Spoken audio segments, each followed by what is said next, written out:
Summer is nearly here, just a few weeks away. You're either about to get absolutely manic or absolutely dead. Either way, are you ready? All on Build Your Salon. Let's not beat about the bush. Summer in the salon business is either a buzzing money-making machine or it's crickets in a ghost town. And the thing is, you should probably already have a pretty good idea which way it's going to go. Here's something that I genuinely believe after 427 years in and around the salon industry. Every salon business has a rhythm. It has a season to it. It has a spring when it's great to sow seeds. It has a summer when things are coming to fruit. It has an autumn when we can reap our rewards and our harvest. It has a winter when things go quiet. Unfortunately, those seasons don't line up with the calendar seasons. So for some people, those busy and quiet times that follow roughly the same pattern each year fall in a different place to another business. So for example, in my own salon business, most of our customers were mums. And that meant as soon as they struggle with childcare, we struggled to get them through the salon door. So summer for us was a really, really quiet time. It meant that my mums were all at home with the kids or they were going on vacations. They didn't have time to make a trip into the salon. For other salon businesses, it's exactly the opposite. Summer is much busier for them. Perhaps they're in a holiday town, they've got some seasonality to their business, or they're offering services which lend themselves very much more to the summer months. So things like school holidays, the payday cycle, the weather, weddings, Christmas, all of that will feed in to the pattern of seasons that you have in your business. But those seasons, apart from that bit around COVID, those seasons are fairly predictable.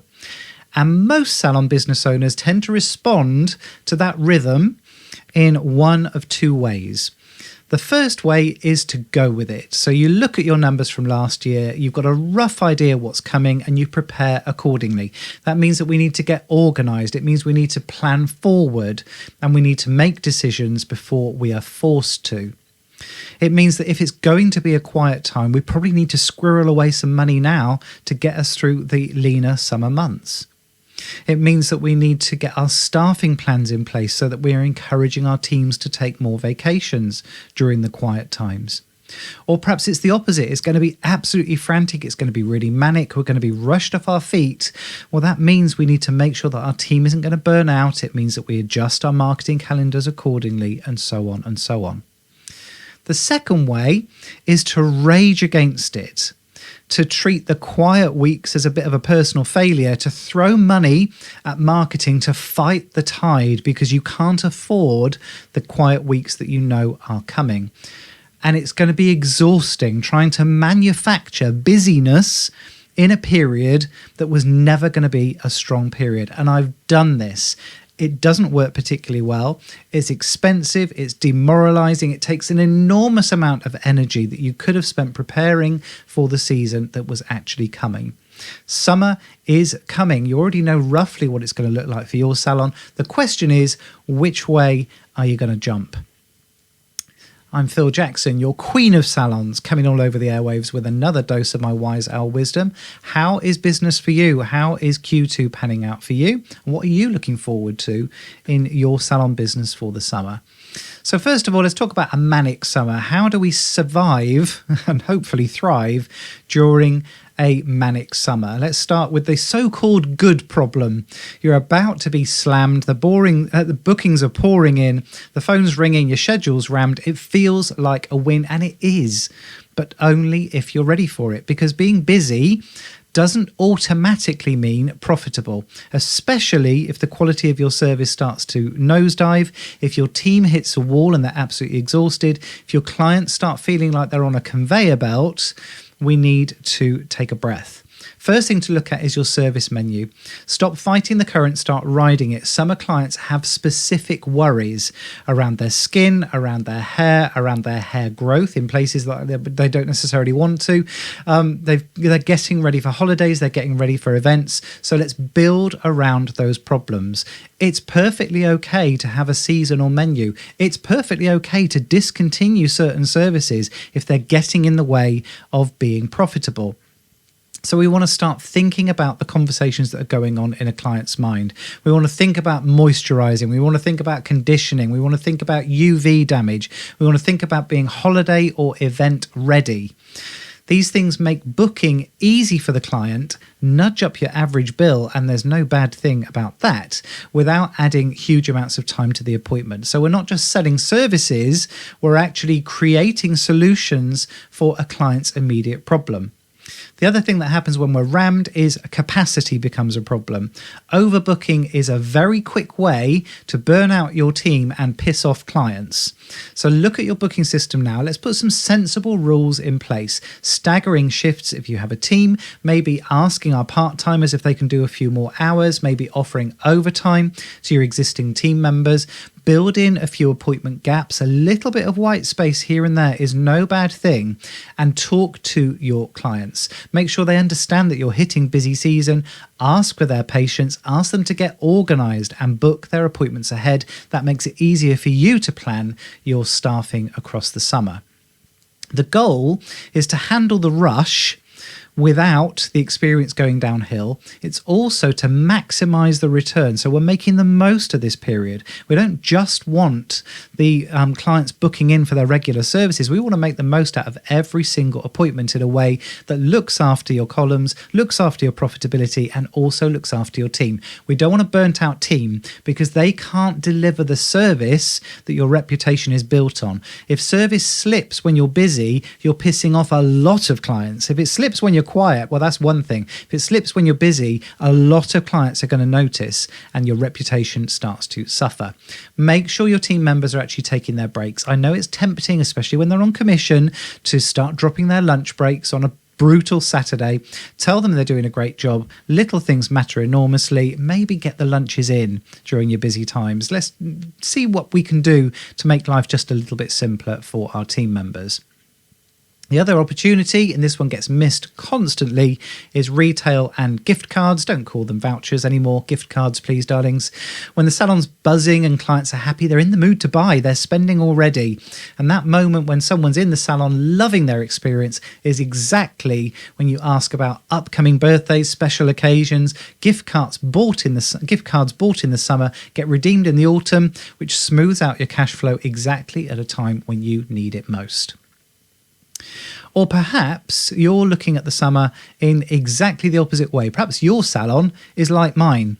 Perhaps your salon is full of regulars that have gone on holiday or the kids are off school and there's too much white space in the diary. It's getting uncomfortable and you're starting to panic.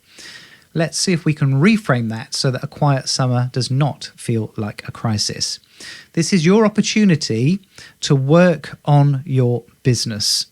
Salon owners who come out of the summer stronger are the ones that use that downtime deliberately instead of panicking. So start first of all by knowing when the quiet bit is coming. Have a look at your booking software, have a look at last year, find those quietest weeks. The first thing that does is stop you panicking because you know when those gaps are coming and you can start to market into them or plan for them. So if you want to promote your way through it, we could do a targeted offer specifically for that very last week in July or specifically for those quiet Tuesday afternoons rather than a blanket summer discount. Get your marketing out early. We know that those clients that you've got coming in need time to plan. They need time to arrange their childcare. They need time to work around their holidays. By the time July comes, it's too late. They've already booked up their summer with plans as it is. Use those quiet weeks to come after clients who maybe came once and didn't come back. Lost client marketing is always a really strong one for the summer.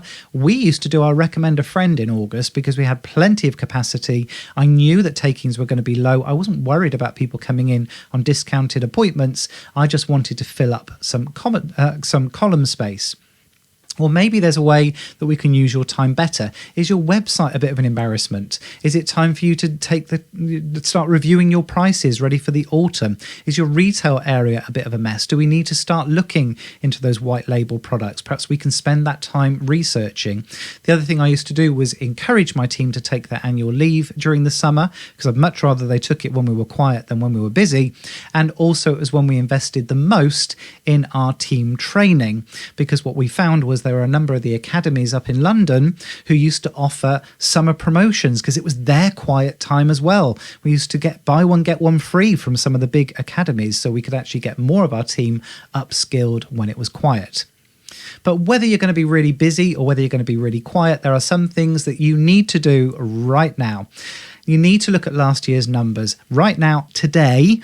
Not so that we can start getting complacent, it's just so that we understand what's coming. Your booking software is crammed with data. Use it.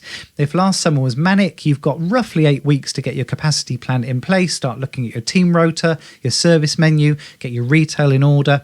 If last summer was quiet, you've got 8 weeks to build that pre-holiday marketing campaign to identify those lapsed clients, figure out whether we're going to do a recommend a friend, and figure out what your training plan is going to look like and how we can effectively use your downtime to improve your business for the autumn. So either way, the plan is the same. Know what's coming. Start planning now. Don't react last minute. Summer is going to do what summer does. If you are looking for ways to keep hold of more of the money that's coming through your salon business, I would love to help you with my 10-minute money fix. For just £9, you get 5 10-minute money fixes to implement in your salon. Each of them takes less than 10 minutes. Each of them designed to keep more of your profits in the business rather than wasting money. And the link to that is in the description. It's 10minutemoneyfix.com. I'd love to be helping you keep hold of more of your hard-earned cash. What am I missing? What's summer going to look like for you? What plans have you got to get you through the next few months? Why not reach out and let me know? phil@buildyoursalon.com is my email address, scrolling at the bottom of the screen right now. You know I love hearing from my salon owner friends.